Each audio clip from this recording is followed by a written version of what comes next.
Welcome. If you want to get live particle wallpaper on your Motorola Moto G9 Plus, for the first you have to go for the Play Store. Let's tap on search pool and type here particle.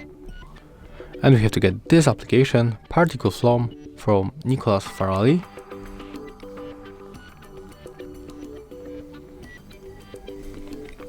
Right now we can go back to the main screen, click and hold the screen, tap on the wallpapers, scroll down and go for the live wallpapers.